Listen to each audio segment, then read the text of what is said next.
It has been 1 year since Russia began its full-scale invasion of Ukraine. Part of Europe is now a war zone again, and geopolitics have shifted for better or for worse. See China and Russia.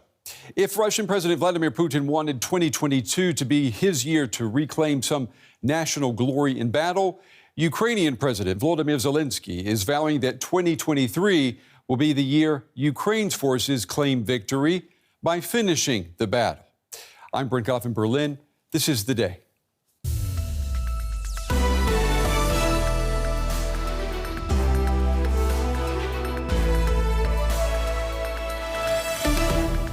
A year ago, in this day, everybody was shocked. It was a very difficult year. I suffered terrible loss. I hope that peace will come. All this horror will end. We survived bombardments, didn't we? We survived the atrocities.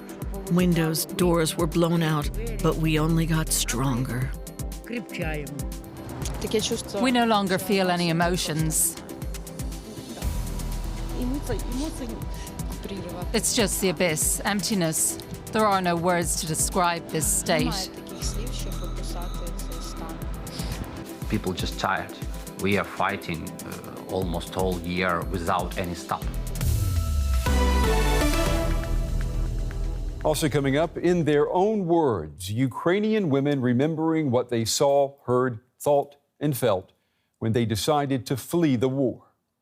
We woke up because we heard explosions. And I remember turning my head to my husband, and he looked at me and said, "No, it can't be happening." One woman started giving birth, another woman lost her kid because the kid was pressed so hard it died. One woman started having a heart attack. And by the time we went to Poland, my hands were shaking, my head were shaking.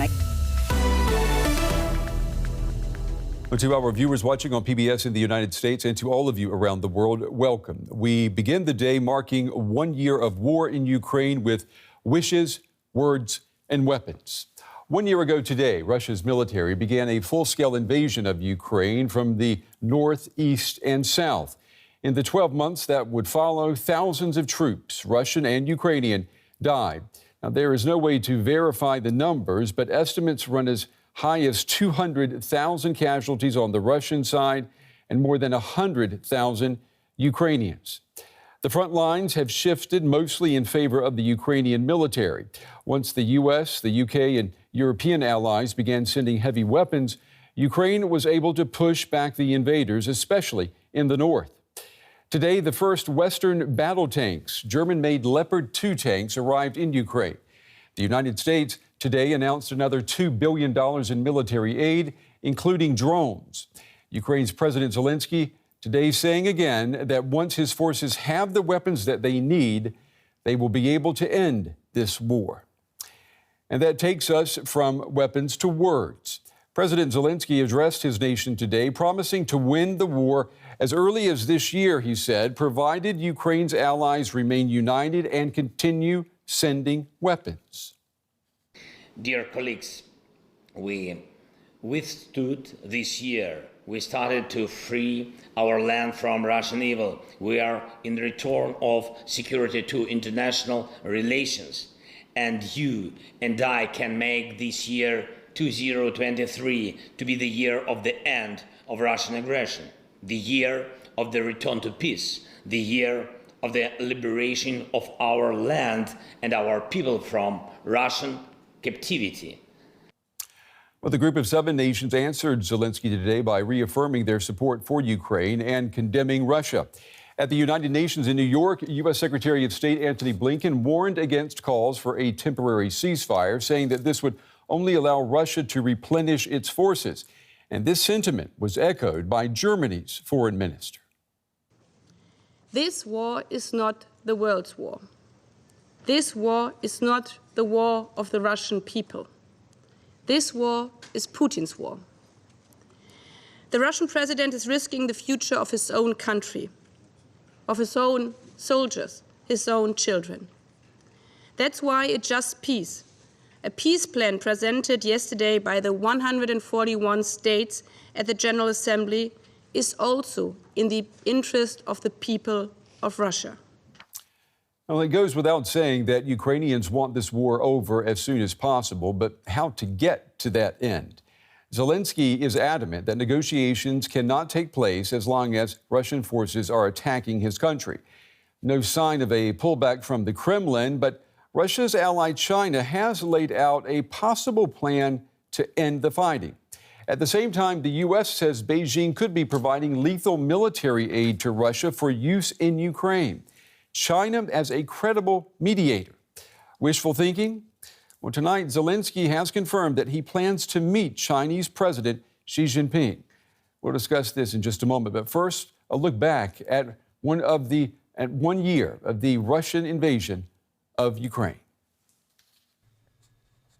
1 year ago, Russia attacked Ukraine from 3 sides. In the north, armoured units came over the border from Russia's ally Belarus. There were air and land attacks from Russia itself in the east, and from the south, forces flowed from Russian-occupied Crimea. Russia's navy also attacked from the Black Sea. Ukrainians soon showed that the Russians had underestimated them. A massive column of Russian tanks heading towards Kiev was stopped in its tracks. The battle for Kiev was lost, and it was clear this wouldn't be the quick victory for Moscow that many expected. By April, Russian troops had retreated from the north. They regrouped to focus their efforts on the east and the south. The strategic southeastern port city of Mariupol had been surrounded since the early days of the war.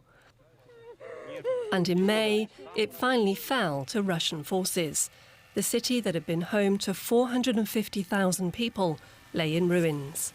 But Russian victories remained few and far between.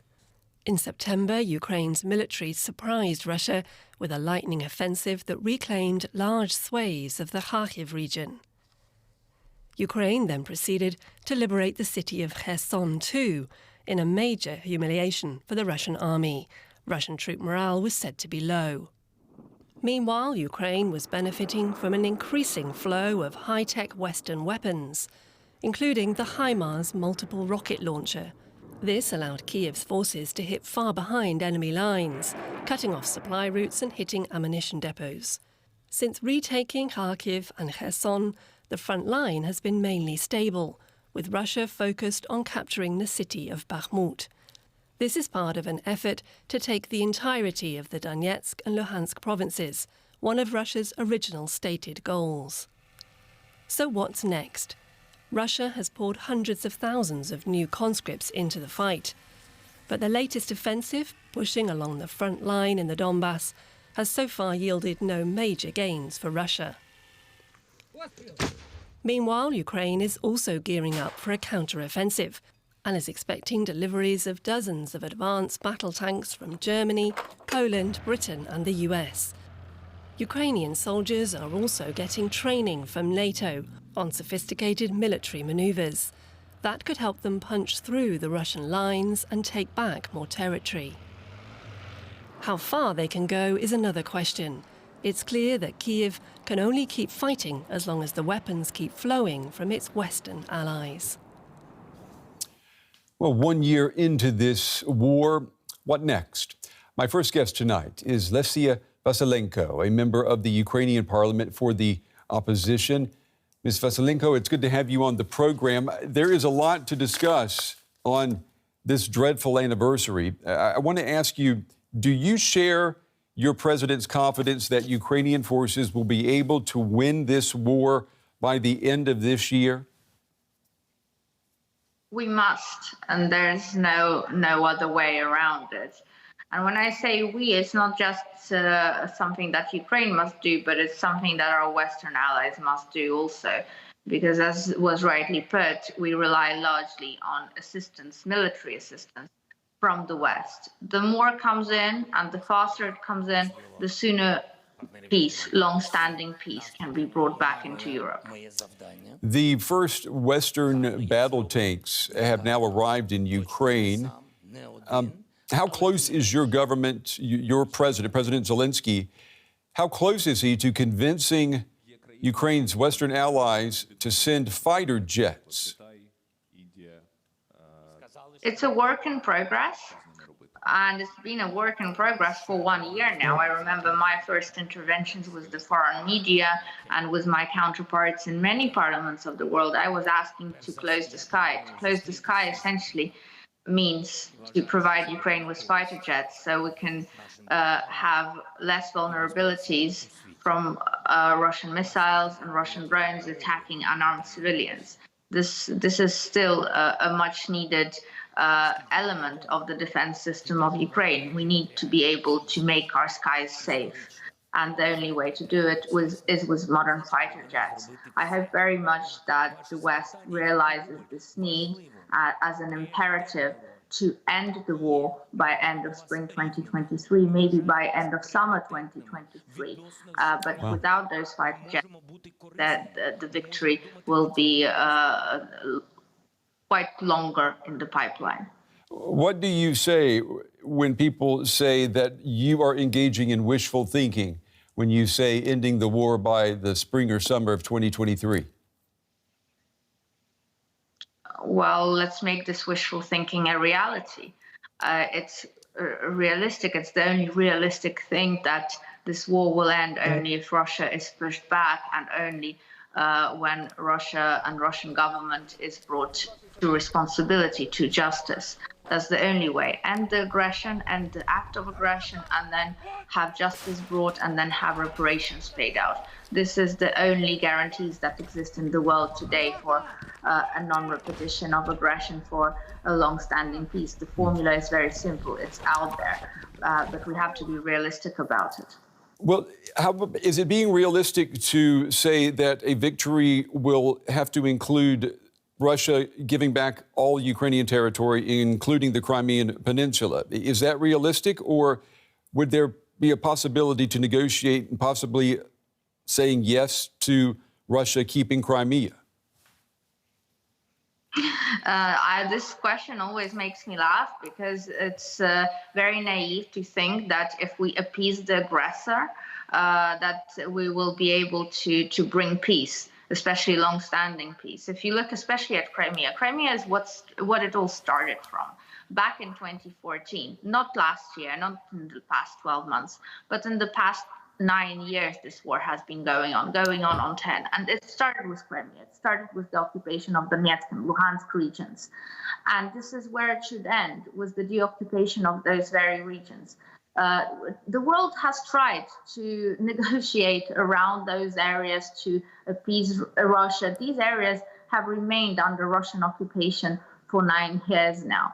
I'm sorry, where did this lead us? This led us to 24th February last year, a date we all solemnly remember. The reason why we are speaking to each other now, this appeasement led only to an escalation, to a full-on war of the scale that Europe hasn't seen for decades now.